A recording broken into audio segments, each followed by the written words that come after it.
Good morning, everybody. Mike Vacchi, Princetontrader here from Mr. Topstep with your Wednesday morning pre-market webcast. Okay, so let's talk a little bit about yesterday. Basically what we saw yesterday is in my opinion, is pretty much day one of starting to price in the re-election of the president.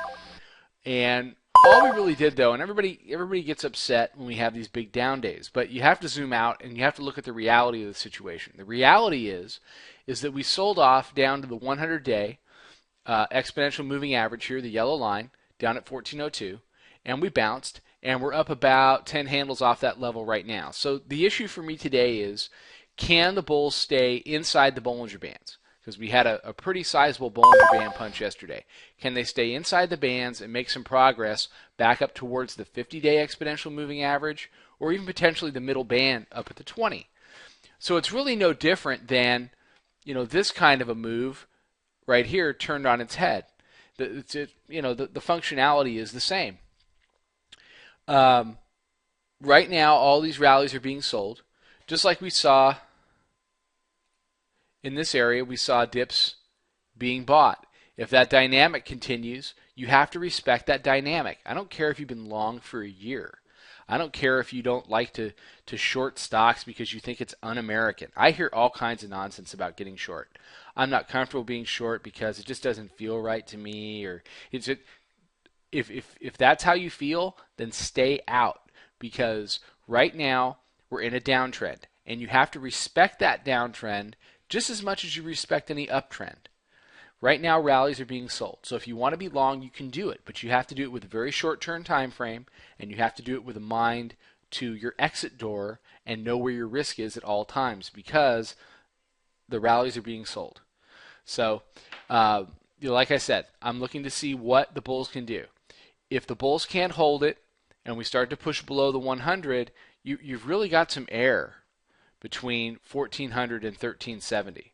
So, there's not a lot in there to hold it up. As far as bounce targets are concerned,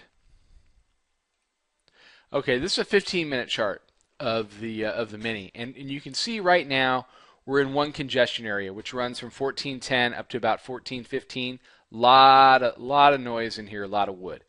The next area, though, coincides with that 50-day exponential moving average and these double pivots up here, and that's all up at 1423. So if we do get a bounce today that has some push to it, I would expect 1423 to be an area where potentially that bounce runs out of gas. If that works, then you've got the 1430 to 1431 area.